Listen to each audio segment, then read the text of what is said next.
Hello and welcome to Discussions in the Afterlife. I'm Jim. I'm Colleen. Today we're going to explore the use of the words death and die by our invisible family members in the afterlife. Our group on the other side use these words in a context that is sometimes different than how us living people use it. Yes, this subject popped up back in the middle of December 2014, the first time. And our father had passed about 6 months before that. And of course, we were really questioning a lot of the afterlife and what he was going through. And at that time, we were alternating doing these studies between our homes. So you would do a study here, I would do one in Panama, and vice versa. We'd go back and forth with that. Right. And just so our viewers know, what a study is. It's when Jim and I come up with like 5 or 6 questions, write them all down, then we start the recorders all at the same time, set them out on tripods, and then we sit down and do, like a 5-minute study by asking those questions twice, giving them a chance to answer. So that's what a study looks like. Right, and so back on that December day, I'm in Panama doing the study Colleen just talked about, and I state that the questions I'm going to ask them were generated from the previous study here done in Pennsylvania. And a man in the spare room, a very lively room in that little house, the spare room, the man says, "Questions are leading the death trap." I'm not sure what he really means by that. It just, he's scared to answer questions, I think. A lot of them appear to be scared sometimes. Right, it's almost like a trap they're leading you into. Right. Yeah, if they say the wrong thing, if they give us too much information on a particular subject, they can get a world of hurt happening there. Mm-hmm. So, and that's what this fellow seems to be alluding to. Later, out of nowhere, I hear a woman at the steps say, "I want to die." She's telling somebody, I don't know if she's telling me, but maybe she's telling her neighbor.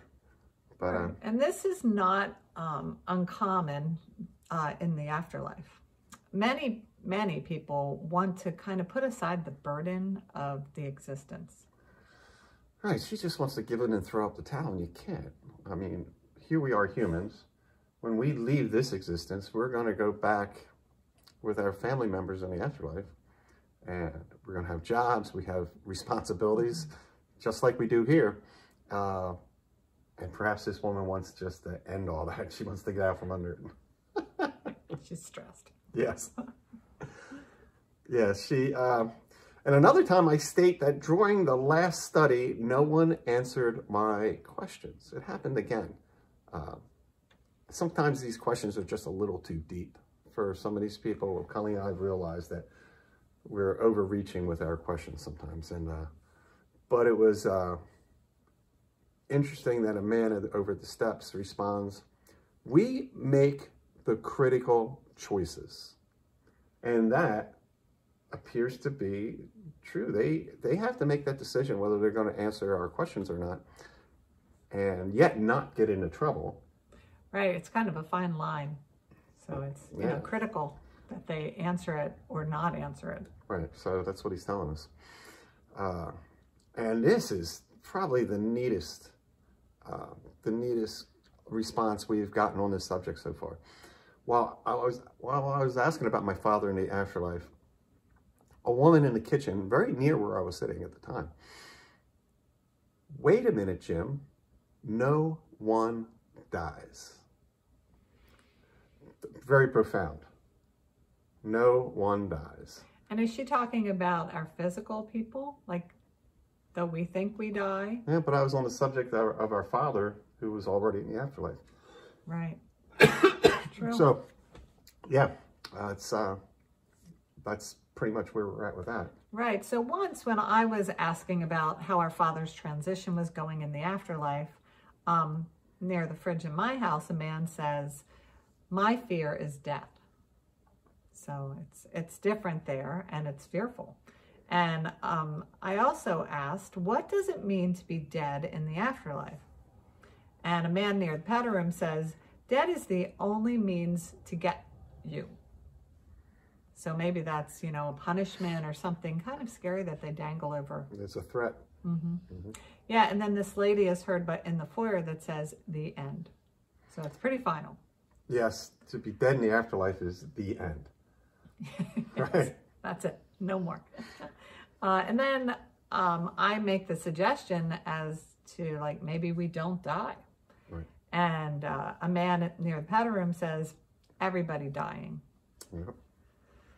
So, Well, I don't know. I've heard that term all my life too. Like from the day you're born, you're already on the road to die. You know, you've only got so many days to live, kind of thing. I don't know. There's, I don't know, old guy theory. And then I say, maybe we die in the afterlife and that's called death. And a man on the landing says, free to die is not a fair thing. Is that like suicide? Free to die is not a fair thing. Oh, perhaps. Yeah. Yeah. Maybe. Very cryptic. Yes. And then just to double check, I asked, do we die in the afterlife? And a man asked me, should you die in the afterlife? I think he's having some fun with that. He could be. Yeah, that sounds like sarcasm. Yeah, and then I asked, how painful is death? And a man in the dining room says, I'm going to die. So maybe he's going to tell me later. Yeah, perhaps. Or he's done something terrible and he knows he's going to get put back in the big people pot. Could you picture a big pot full of boiling energy with a little 2-ounce ladle? And they're like, oh, all right, we need another 100 people. You know, and they ladle these 100 newbies. Like little shot glasses? Yeah. People? Yeah. I don't know. I don't know, but with all of that being said to us, you know, and some of it was totally out of the blue, and that's what got us started on that subject, and then we rolled with it, you know, and so very recently at my house during a study, I asked, why are people scared of dying? And a man near the fridge says, I don't think it's too many people. And a man near the stove says, I don't think I'm dying.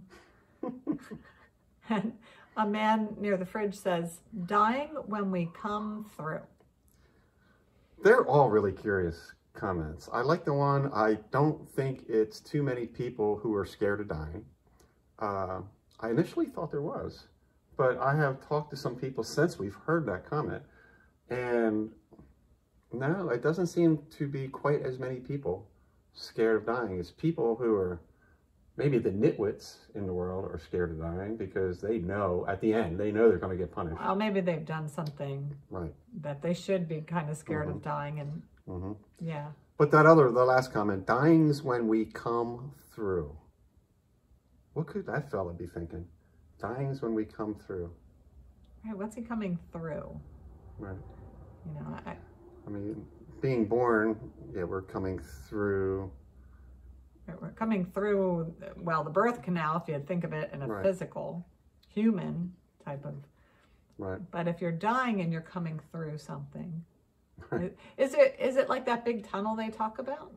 You know? Like, oh, yeah. There's light at the end of the tunnel. Right, yeah, go towards the light. We've all heard that too. I'm not so sure it works that way, but... Lots more questions to ask. Yeah, we have lots more questions to ask. And so that's why we need you to subscribe, ladies and gentlemen. It's super important to Colleen and I. Share this, like this, and comment. Right. Comment. Right, and you can leave a question for us, and maybe we'll incorporate it in our next study, and then we can get back to you. If you have a question about the afterlife, throw it in there. Let's see what happens. Take care. We'll see you again.